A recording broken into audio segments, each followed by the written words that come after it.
Good morning, traders and investors. Steve Gans here. I'm going to be a little bit quieter here today. I'm traveling with the family for a couple of weeks, and everybody else is still sleeping. So I'm on a different microphone, might be a little more echoey. But anyhow, wanted to get this report out. Obviously, and looking at the SPX, we definitely had a breakdown here this last week. And as I mentioned, if we break that area, there is a little bit of support here around 6,400. But I think the real next level of support is going to be down around the 6150 area. Volume did not pick up exceedingly here, so that's a little of a good sign in our favor. And of course, anything I'm going to say today can be totally thrown off by news events. If there is some sort of a ceasefire declaration, that obviously could rally things significantly. The key here is the price of oil continues to go up, which continues to spike inflation for pretty much everyone on a global level. That's what's the big pressure point here that continues to push on pretty much everything across the board. So again, SPX broke down fairly significantly. It's now below its 50-day average and its 200-day moving average. In the industry, that's known as the death cross. When you cross below those, and it's often an indicator of more down move to come. Again, a lot of this is news driven more than technical driven. And of course, that can change the picture a little bit. So if we look at SPY here, we're going to have much the same look when we look at SPY. We are seeing that volume picked up a little bit here on that breakdown, but again, not as much as I might have expected in that dramatic up breakdown. Of course, the S&P futures going to look the same way. It'll be interesting to see where these open here later today, as most of the futures open on Sunday afternoon. Here in California, that's 3 o'clock. I debated about waiting to see where those open to see what that might tell us, but I'm going to be out doing some other stuff then, so I wanted to get that out of the way now. Looking at volatility. So volatility certainly spiked again, but it did not quite get up to these old highs. And volatility spiking is certainly expected in this type of environment. But with that breakdown, I almost would have expected it to break that old high. So volatility is also telling us that we're not necessarily in this full downtrend yet. So we'll see more, obviously, this week. We take a look at the Qs.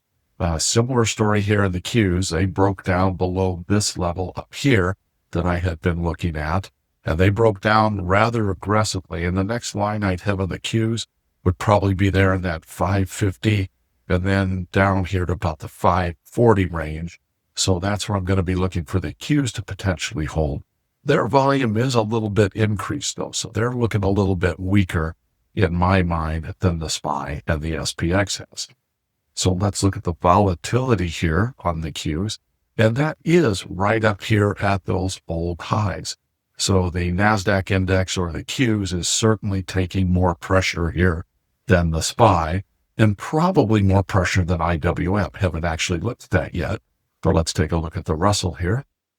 And the Russell is holding up the better of them. The Russell is still, while it did break this downtrend line here, it hasn't made a new low there. So the Russell is still holding up. It hit a pretty big bar there a few days ago on an up day. So I would say strength-wise, Russell right now is looking stronger of the three indexes. If we look at volatility on Russell, though, that's a little different story. It did get up here to the all-time prior highs. Wasn't necessarily expecting that. I was thinking it might be more down around in here somewhere. But bottom line is, with the current market picture and the global events taking place, none of this is unforeseen. None of this is unexpected at this stage. Last week in gold, I did mention that I expected it to probably stabilize and bounce off that 400 range.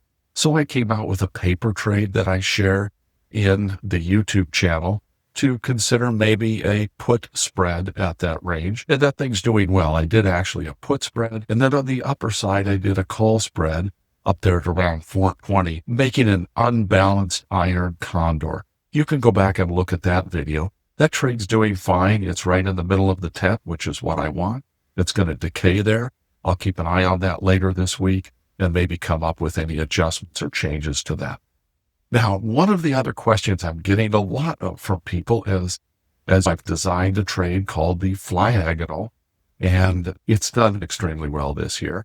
But one of the questions I always get in this market is, how is it holding up? Well, it's holding up phenomenally. So this is the P&L diagram here of the equity curve. It continues to just power higher. Phenomenal rate of return on this trade. That's from August to March of 2026.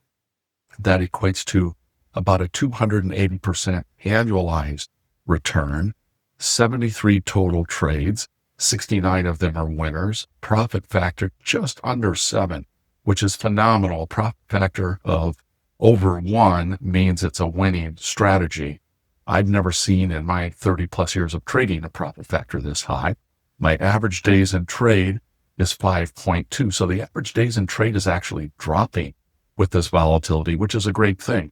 The reason for that is when the volatility is higher, I can put these trades on with even a better reward to risk ratio, which means that I am getting theta decay faster, hitting my profit targets faster.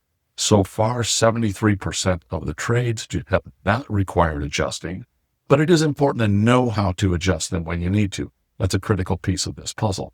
And it's not just a simple thing that I can say, oh, do this on YouTube, because there's a lot of different variables that go into that. What is the volatility structure? How close are you to expiration? How long have you been in the trade? Are there support or resistance levels coming up?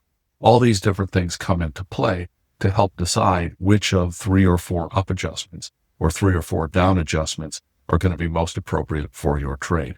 And then here's one of the coolest things in my mind, longest winning streak. I'm on this winning streak right now is 30 trades. So the last 30 trades that I have shared have all been winners. My longest losing streak is 1.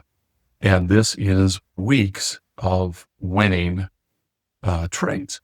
So back here in some serious chunk, I think that was back around tariff time. But if I remember that correctly, those were some of those losers came in. And the Achilles heel, if you will, to this trade is what's called a whipsaw. It has to be a big whipsaw. In other words, a whip down of 200, 300 points. That in itself isn't a problem. This trade can be adjusted easily to accommodate that. But what happened in those cases was we got big move down. I adjusted the trades to handle that move down and to basically have lots of additional theta in them. And so if the market had stayed at those lower levels, this trade would have done perfect. But then it was oh, just kidding, tariffs are off. And then the market ripped back up 500 points. So that's where this trade or any delta neutral trade is likely to run into some problems. Fortunately, that doesn't happen very often. Now, as most of you following me know, I have been working on a new variation of this trade. Those results are not represented in here because these results are the original Flyagonal and what I call the B variant, which I've shared some information on in the channel as well. What this does not include is a new trade that I'm calling the Flyagonal. Now, the Flyagonal has a much, much wider tent yet. It has faster theta decay, yet it is a specialist in higher volatility environments. It works in low volatility, but it's really a specialist in these higher volatility markets. I've been trading it personally. Members of the inner circle have been trading it.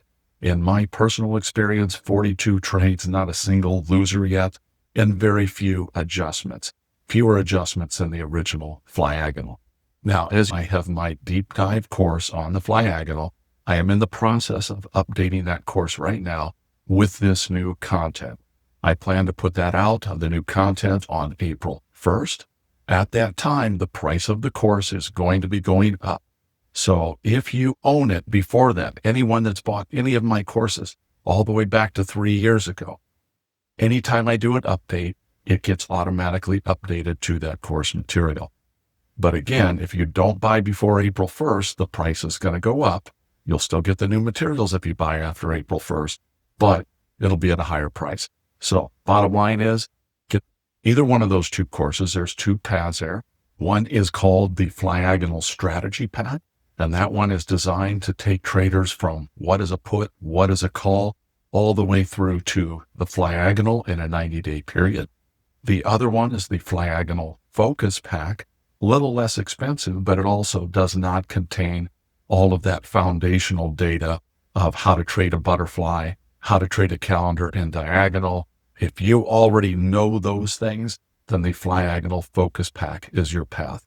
It's also a 90-day program. It includes the entire courses as well as 90 days of the alert service, so you can see me putting those trades on live in real time and ask any questions you want.